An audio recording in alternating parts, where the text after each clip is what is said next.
গ্রামের কাছাকাছি এক জঙ্গলে এক শিয়াল বাস করত। আমরা জানি শিয়াল খুব চালাক হয়। দিনের বেলা সে গর্তের ভিতর লুকিয়ে থাকত, আর রাত হলেই তার খেলা শুরু হতো। চুপি চুপি গ্রামের মধ্যে ঢুকে গৃহপালিত পশু, হাঁস, মুরগি প্রভৃতি চুরি করে পালাতো। একদিন নয়, দুদিন নয়, প্রতিদিন রাতেই সে চুরি করতে আসতো। শিয়ালের লোভ ধীরে ধীরে বাড়তেই থাকলো। এদিকে গ্রামের লোকেরা শিয়ালকে ধরবার জন্য ফাঁদ পেতে রাখল। সূর্য অস্ত যাবার পর ধীরে ধীরে অন্ধকার নামল,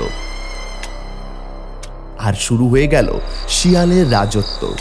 প্রতিদিনের মতো সে আজকেও চুরি করার জন্য রওনা হলো।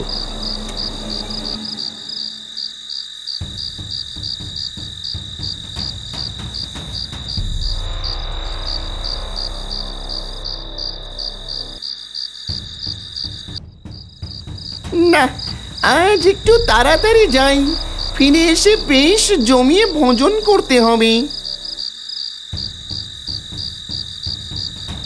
এই বলে সে আরো তাড়াতাড়ি হাঁটতে লাগলো।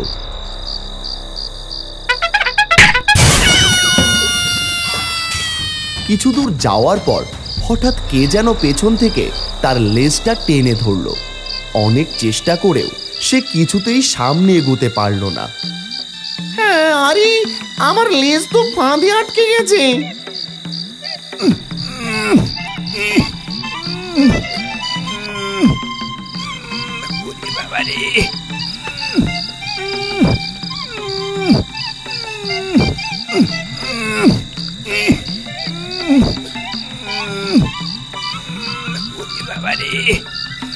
শিয়াল অনেক চেষ্টা করলো নিজেকে ছাড়াবার, কিন্তু কিছুতেই কিছু হলো না।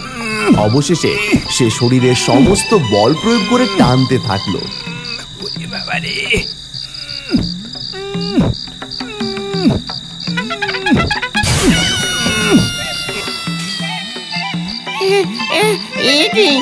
আমার লেজ তো ছিঁড়ে গেল, এখন আমি কি করব? বন্ধুদের কাছে গেলে তারা তো দেখে ঠাট্টা করবে, লেজ কাটা শিয়াল বলবে। অনেক ভেবে সে একটা মতলো বাটলো আর জঙ্গলে ফিরে গেল।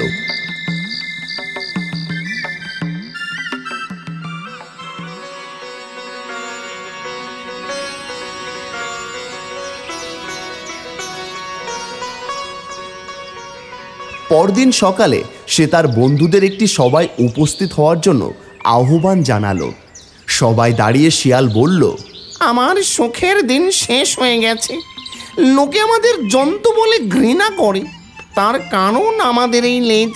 তাই আমি আমার লেজ কেটে ফেলেছি।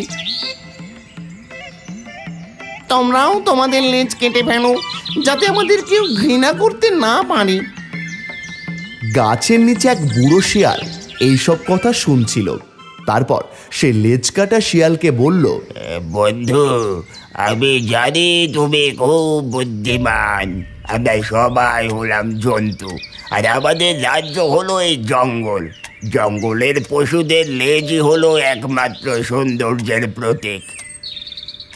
তুমি দুর্ঘটনার কারণে লেজ হারিয়ে আমাদের বোকা বানাতে এসেছো, তা আমি কিছুতেই হতে দেব না। কাটা লেজ তোমার শরীরের সাথে জুড়ে দাও, না হলে তোমাকে জঙ্গল থেকে তাড়িয়ে দেব। একথা শুনে শিয়াল কিংকর্তব্য বিমূঢ় হয়ে সেখান থেকে চলে গেল।